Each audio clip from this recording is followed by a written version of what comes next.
ಅಲ್ಲ ಅಂತ ಹೇಳ್ತಾರೆ. ಅಂಥವ್ರು ಸಾವಿರಾರು ಕೋಟಿ ರೂಪಾಯಿ ದುಡ್ಡು ಕಟ್ಟಿದ್ದಾರೆ.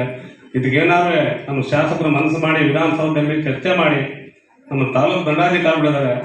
ಇದನ್ನೇನಾದ್ರು ಕಥೆ ಮಾಡಿ ರೈತರು ಸಂಕಷ್ಟ ಸಿಗಾಕಿದ್ದಾರೆ. ಇನ್ಸೂರೆನ್ಸ್ ಕಂಪ್ನಿ ಕಟ್ಟಿ ನಾವು ಕಟ್ತಿರೋದು ಇವತ್ತು ಹೆಚ್ಚು ಕಮ್ಮಿ ಆದ್ರೆ 100 ರೂಪಾಯಿ, ಒಂದು 30 ರೂಪಾಯಿ ಒಂದು ಪಾಣಿ, 10 ರೂಪಾಯಿ ಪಾಣಿದ ನಾವು ಕೊಡ್ತೀವಿ. ಇವತ್ತು 30 ರೂಪಾಯಿ ಪಾಣಿ ತಗೊಂಡು ರೈತ ಗಂಟೆ ಕಾಯ್ಕೊಂಡು ಇಲ್ಲಿ ಇನ್ಸೂರೆನ್ಸ್ ಕಂಪ್ನಿ ಕಟ್ಕೊಂಡು ನಾವೇನು ಹೋರಾಟ ಮಾಡ್ತೀವಿ ಅಂದರೆ ಅದು ಹೇಳಬಾರ್ದು. ಅದನ್ನು ಶಾಸಕರು ಗಮನಕ್ಕೆ ತಂದ್ವಿ, ತಹಸೀಲ್ದಾರ್ಗೆ ತಂದ್ವಿ, ಮತ್ತು ಈ ಸಭೆಯಲ್ಲಿ ಇರ್ತಕ್ಕಂಥ ಎಲ್ಲ ಜನಗಳಿಗೆ ಈ ಮಾತನ್ನು ಹೇಳಿ ನನ್ನ ಮಾತನ್ನು ಮುಗಿಸ್ತೇನೆ. ಅಂತವನ್ನ ತಡೆ ಹಿಡಿದಿದ್ದಾರೆ. ಸೊ ಅದ್ರ ನಂತರದಲ್ಲಿ ಮುಂದಿನ ದಿನಗಳಲ್ಲಿ ಕನ್ಸಿಡರ್ ಮಾಡಬಹುದು. ಅದು ಕೇಂದ್ರ ಸರ್ಕಾರದ ನೀತಿ ಮಾರ್ಗಸೂಚನೆ ಆ ರೀತಿಯಲ್ಲಿ ಇದೆ. ಕಾರ್ಯಕ್ರಮದ ಮುಂದಿನ ಭಾಗವಾಗಿ ಶ್ರೀಮತಿ ಮಂಜುಳಾ ಮೇಡಮ್ ಅವರು, ರೈತ ಮುಖಂಡರು, ಅವರು ಕೊನೆಯದಾಗಿ ಒಂದೆರಡು ಎಲ್ಲ ನೆಚ್ಚಿನ ನನ್ನ ರೈತ ಬಂಧುಗಳೇ, ಎಲ್ಲ ಇಲಾಖೆ ಅಧಿಕಾರಿಗಳು, ಈ ದಿನ ರಾಷ್ಟ್ರೀಯ ರೈತ ದಿನಾಚರಣೆಯ ಎಲ್ಲರಿಗೂ ಕೂಡ ಶುಭಾಶಯಗಳನ್ನು ಬಯಸ್ತೇನೆ. ಹಾಗೆಯೇ ಹೆಚ್ಚಿಗೆ ಮಾತಾಡೋದಕ್ಕೆ ಅವಕಾಶ ಇಲ್ಲ.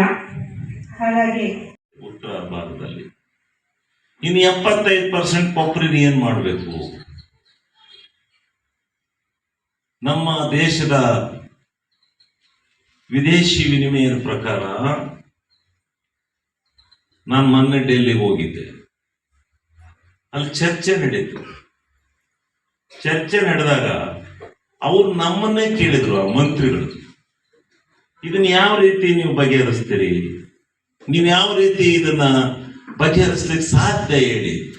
ನಾವು ಹೇಳಿದ್ರು, ನೀವು ಕೊಬ್ಬರಿಯನ್ನು ತಿನ್ಲಿಕ್ಕೆ ಕೆಲವು ವಸ್ತುಗಳನ್ನು ಮಾಡತಕ್ಕಂಥದ್ದಕ್ಕೆ ಬಹಳ ಪ್ರಮಾಣದಲ್ಲಿ ಕೊಬ್ಬರಿ ಖರ್ಚಾಗಲ್ಲ.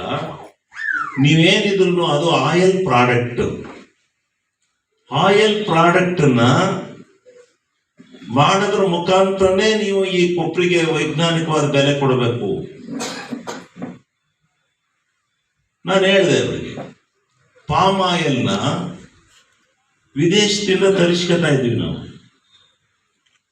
ಆದ್ರೆ ನಮ್ಮ ಕೊಬ್ಬರಿ ಎಣ್ಣೆನ, ನಮ್ಮ ದೇಶದಲ್ಲಿರ್ತಕ್ಕಂಥ ಎಣ್ಣೆಯನ್ನ ಹೊರದೇಶಕ್ಕೆ ರಫ್ತು ಮಾಡತಕ್ಕಂಥದ್ದನ್ನ ರದ್ದು ಮಾಡಿದ್ದೀರಿ.